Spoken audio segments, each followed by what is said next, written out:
Assalamualaikum warahmatullahi wabarakatuh. Perkenalkan, saya Roni Kurniawan. Saya dosen strata 1 Program Studi Manajemen Fakultas Ekonomi dan Bisnis dari Universitas Nusantara PGRI Kediri. Pada kesempatan ini saya akan menjelaskan salah satu mata kuliah yang saya ampu, yaitu mata kuliah Teknik Pengambilan Keputusan dan Manajerial. Mata kuliah ini mata kuliah yang diajarkan pada semester genap kepada mahasiswa semester 6 dengan bobot SKS 3 SKS.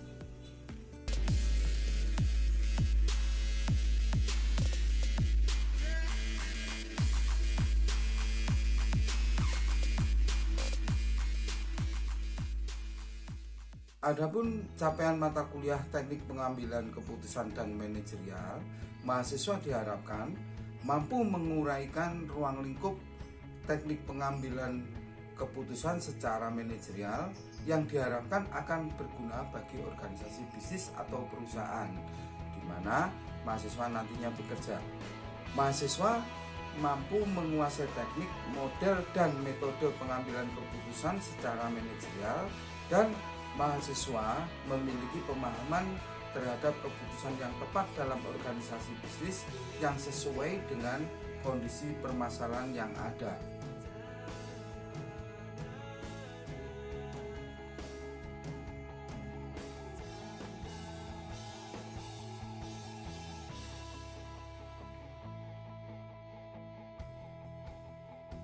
Deskripsi singkat mata kuliah Teknik Pengambilan Keputusan dan Manajerial ini, mahasiswa mampu memahami aspek terkait teknik pengambilan keputusan, seperti konsep dasar pengambilan keputusan manajerial, tipe, dasar, dan model dari pengambilan keputusan, kemudian teknik, jenis, dan kondisi dari sebuah pengambilan keputusan, mengenal, memahami, dan menguasai metode pengambilan keputusan seperti pohon keputusan, certainty and uncertainty decision, linear program, dan game theory. Metode ini diajarkan secara teori dan praktek dengan menggunakan alat penghitung metode COM/VN for Windows. Adapun materi dan pokok bahasan mata kuliah Teknik Pengambilan Keputusan dan Manajerial ini adalah 1. Konsep dasar pengambilan keputusan manajerial. 2. Tipe dan dasar keputusan manajerial. 3. Gaya keputusan dan kepemimpinan. 4.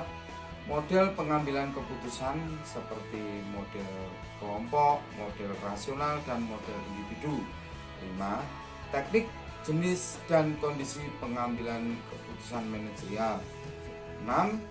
Metode pengambilan keputusan seperti pohon keputusan, game teori, pendukung alternatif pengambilan keputusan, metode uncertainty dan certainty, metode linear programming, dan metode Wishbone diagram. Untuk mencapai tujuan pembelajaran, saya menerapkan strategi pembelajaran model DIA, Delivery, Interaktif, dan Assessment. Untuk penyampaian materi pembelajaran di masa pandemi COVID-19 dilaksanakan dengan moda sinkronus secara daring dengan aplikasi Google Meet. Sedangkan metode yang digunakan dalam pengajaran melalui pemberian teori dengan bahan ajar dalam paparan PPT yang saya siapkan pada setiap materi dan pokok bahasan melalui belajar terstruktur. Pemberian bahan ajar berupa buku literatur e-paper yang saya berikan di awal perkuliahan untuk mendukung belajar mandiri serta kegiatan praktikum. Untuk mempermudah dalam belajar mandiri, mahasiswa dapat mengakses materi pendukung lainnya melalui blog yang saya kelola.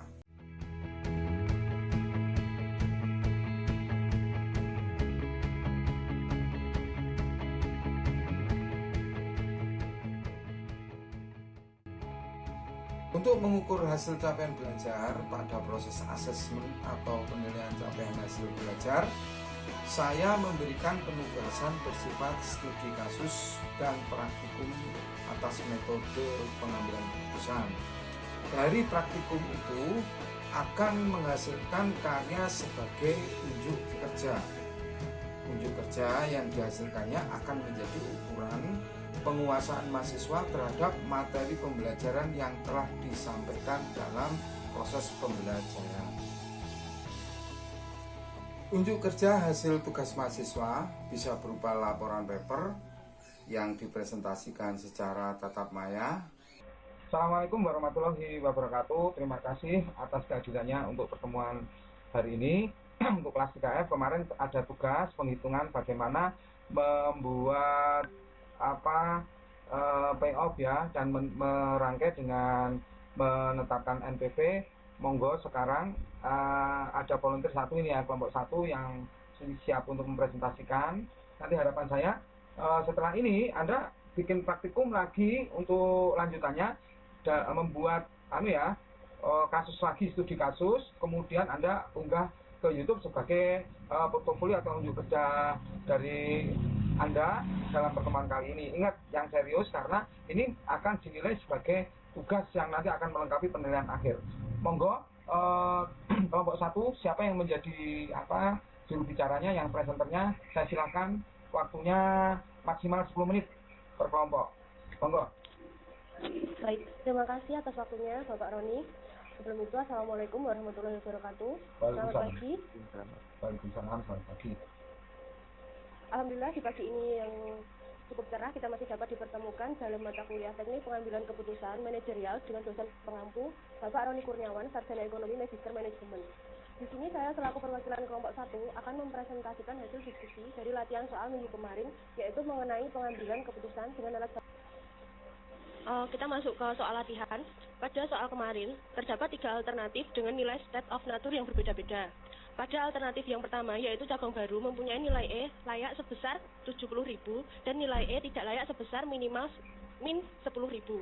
Kemudian pada alternatif yang kedua, yaitu alternatif pengembangan produk mempunyai nilai E layak sebesar 20.000 dan nilai E tidak layak sebesar minus 8.000. Kemudian alternatif yang ketiga adalah tidak melakukan apa-apa dengan nilai E layak dan tidak layak sama-sama 0. Lalu untuk nilai probabilitas yang diminta sebesar 0,6 untuk nilai E layak dan 0,4 untuk nilai E tidak layak. Tersebut kita akan menghitung nilai NIV atau EMV dengan rumus biaya layak dikali probabilitas ditambah dengan biaya tidak layak dikali probabilitas. Untuk cabang baru, nilai layaknya 70.000 dikali dengan nilai probabilitas layak sebesar 0,6 ditambah tidak layak dari cabang baru sebesar minus 10.000 dikali dengan 0,4 dan menghasilkan hasil akhir senilai 38.000. Kemudian untuk alternatif yang kedua, yaitu mengembangkan produk, layaknya sebesar 20.000 dengan nilai probabilitas 0,6 ditambah dengan biaya tidak layaknya sebesar minus 8.000 dikali dengan nilai probabilitas tidak layak sebesar 0,4 dengan hasil akhir senilai 8.800. Kemudian untuk alternatif tidak melakukan apa-apa, yaitu nilai sebesar 0 karena tidak ada nilai E-nya. Kemudian slide yang selanjutnya. Nah, pada slide ini digambarkan pohon keputusannya seperti ini. Ada 3 alternatif, cabang baru, mengembangkan produk, dan tidak melakukan apa-apa. Cabang baru, nilai NIV-nya, nilai akhirnya 38.000 dalam juta. Kemudian untuk mengembangkan produk, nilai NIV-nya 8.800 dalam juta juga. Sedangkan untuk tidak melakukan apa-apa, tidak mempunyai nilai atau 0.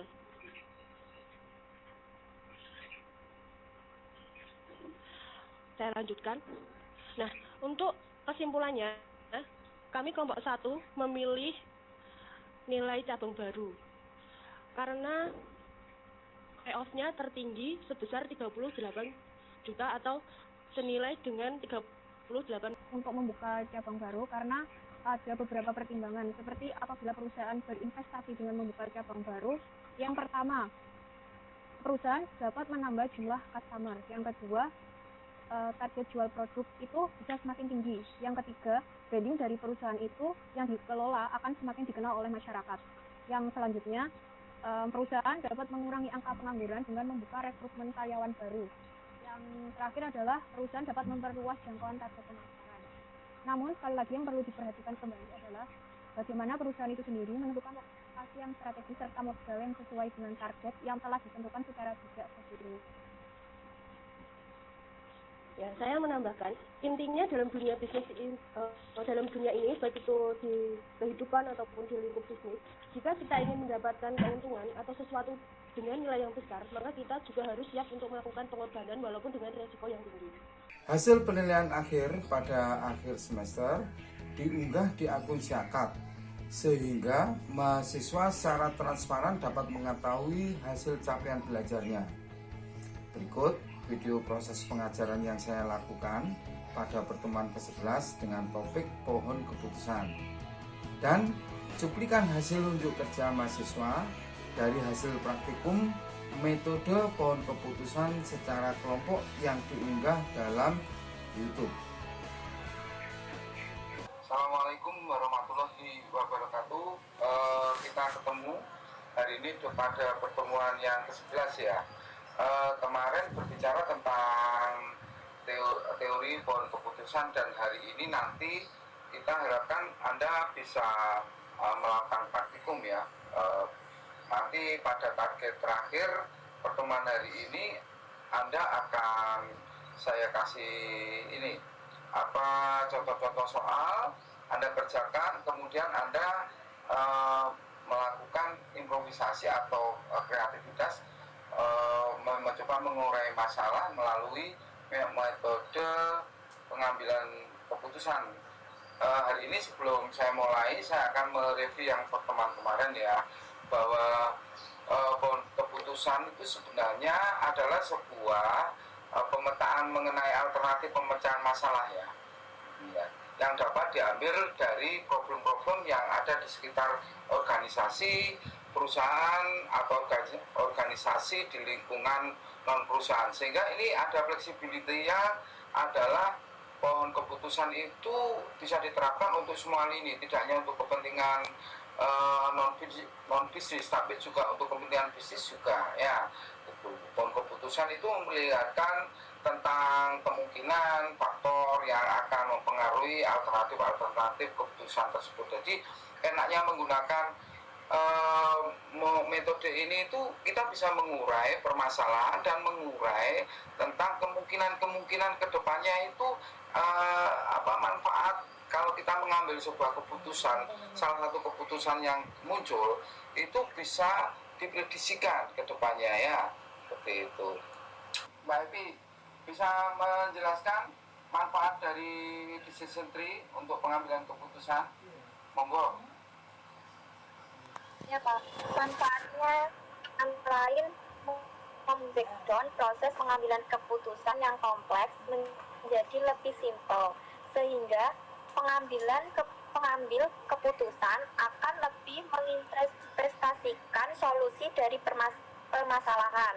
Yang kedua, mengeksplorasi data, menemukan hubungan tersembunyi antara sejumlah calon variabel input dengan sebuah variabel. Kemudian memadukan antara eksplorasi data dan pemodelan, sehingga sangat bagus sebagai langkah awal dalam proses pemodelan, bahkan ketika dijadikan sebagai model akhir dari beberapa teknik lain. Oke. Mana? Oh ya betul. Oke. Yang jelas bahwa manfaatnya itu bisa yang maksud dengan membreakdown itu bisa memecahkan atau menguraikan nanti dalam proses untuk pengambilan keputusan itu alternatifnya itu seperti apa, dan bisa diprediksikan ya, bisa diinterpretasikan sebagai sebuah solusi dari permasalahan yang Anda coba pecahkan, seperti itu. Nah, tadi Mbak Karina mau tanya apa? Mbak Karina, silakan Mbak Karina.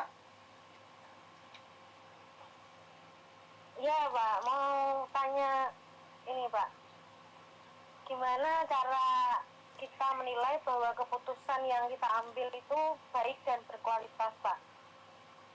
Saya jawab ya, Mbak Karina. Pertanyaan Anda tentang keputusan yang berkualitas, yaitu Iya, Pak.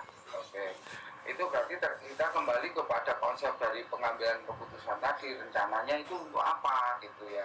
Ya, kalau dalam kasus misalnya contoh kasus ini misalnya, berarti kan perusahaan mencoba untuk mengoperasionalkan anggaran yang tersimpan, yang nganggur itu untuk kepentingan apa? Mencari sebuah keuntungan daripada uang tersimpan di bank atau di brankas dioperasionalkan. Nah, di sini ada dua pilihan.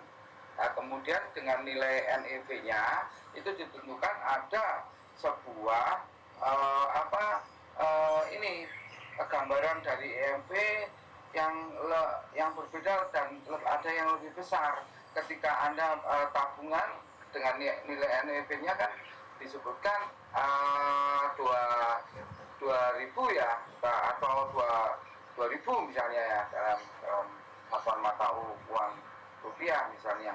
Keuntungan ini kan menjadi keuntungan. Kemudian ada alternatif yang kedua adalah saham. Di sini keuntungannya yang jadi NEV-nya yaitu adalah 1.000. Maka ketika sebuah keputusan ada di sini di angka 2.000 sebagai tabungan, ya ini menjadi nut ini ya. Ini ya di sinilah letak timbangan kualitasnya itu mengarah pada tujuan dari keuntungan dari sebuah perusahaan untuk melakukan investasi seperti itu ya.